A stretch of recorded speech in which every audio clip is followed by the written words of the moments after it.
We aren't here to tear any companies down, but to simply tell the truth. Our lives and our hunts depend on our gear to perform. So, with that, enjoy your no holds barred, non scripted, no bullshit gear review.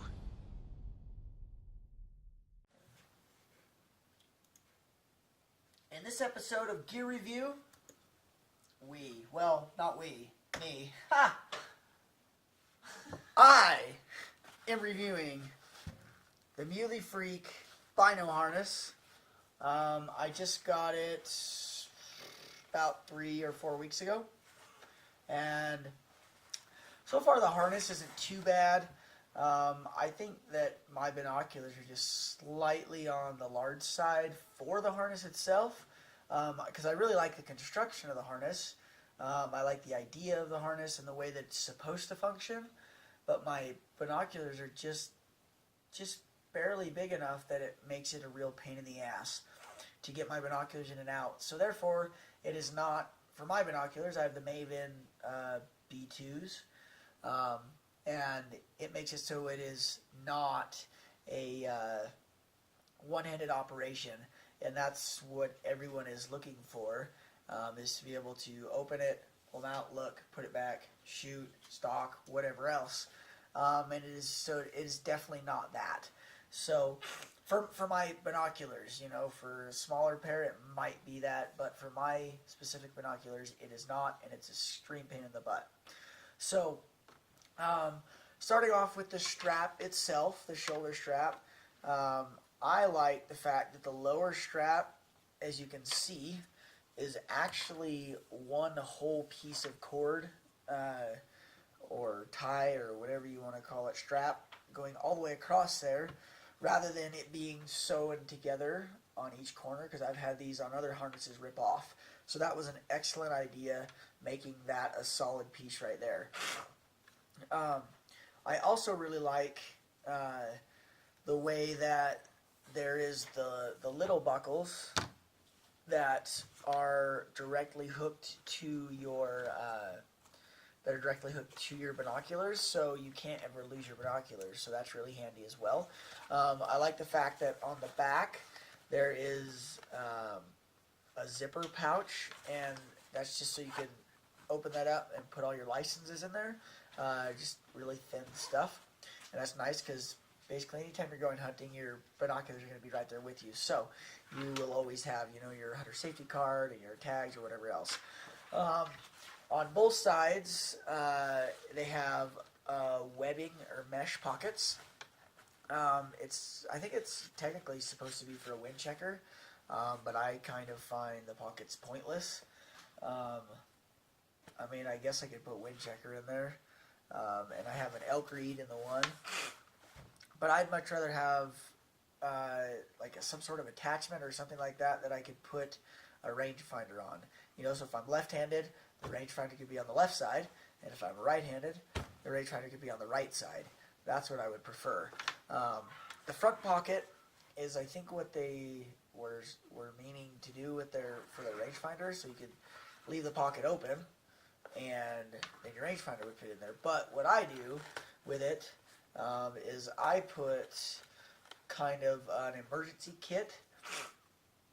So I have a Petzl E-Lite chapstick and a little bag that's vacuum sealed, that has an emergency blanket in there, matches, lighter, fire starter, water tablets, that kind of stuff.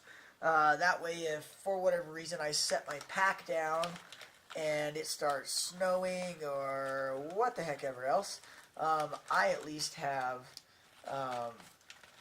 enough stuff to literally make a shelter and build a fire. So, which is awesome. So I like that front pouch, but I don't think I use it the way that they intended. They intended it, I'm pretty sure, for a rangefinder, and I don't do that. I put other stuff in there, and I just have the rangefinder on my neck. So I also like these straps right here. So what these straps go to is they go to a bungee that makes it tighter or looser to, so like if you let it all the way out, for instance.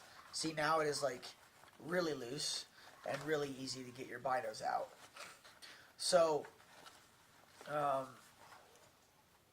as you can see, this is the small clips that I was talking about that hooked directly to the binos. That I find super handy. I've lost a pair of binoculars last year, and it sucks. So these ones are a lot more expensive, and I really don't want to lose them. But you can see, like, right here, like, my binos are just, must be barely right on the edge where they're just barely too big. I like the way that this cover works. However, I find that sometimes when I go to take the, see, you can see it right there. See how it gets stuck on my focus ring on my binos. I do like that it is that it makes it so it's fully concealed though.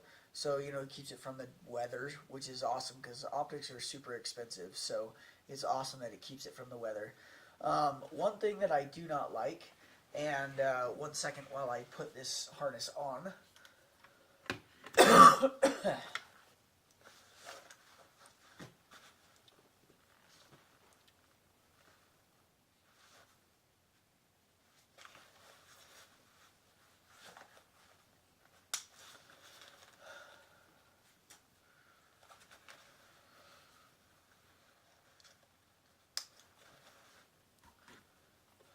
Alright, I'm back.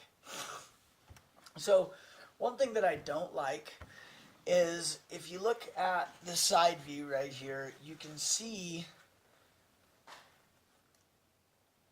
where the bino harness shoulder straps attach, how it's about 2 inches from the top of the harness itself.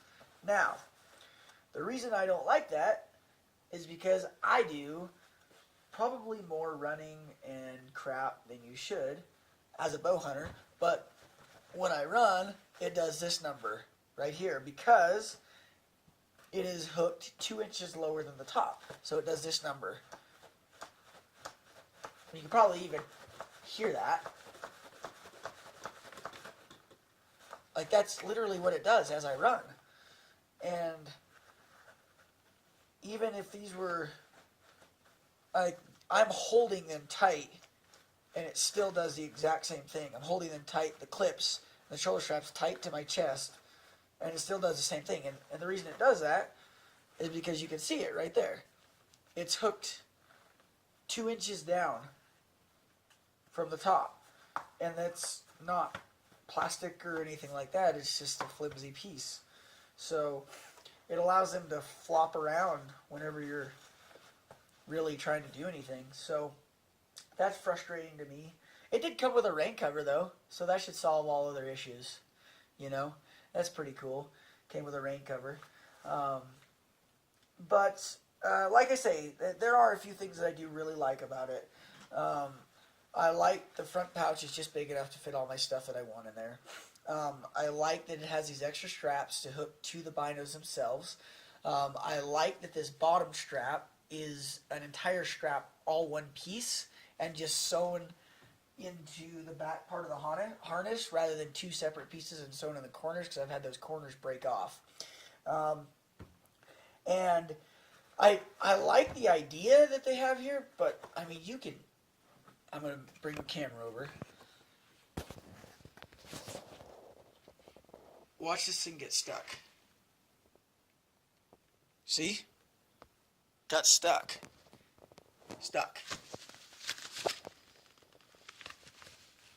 So, I don't, like I say, once again, I don't know if my binos are just barely too big for it.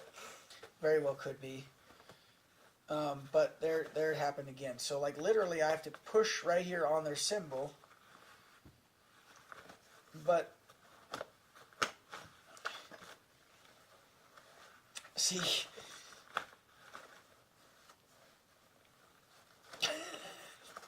trying to do it one-handed. Hey, I got it open one-handed. Got it closed one-handed. Now let's take the binos out. Okay, open one-handed. The binos are out.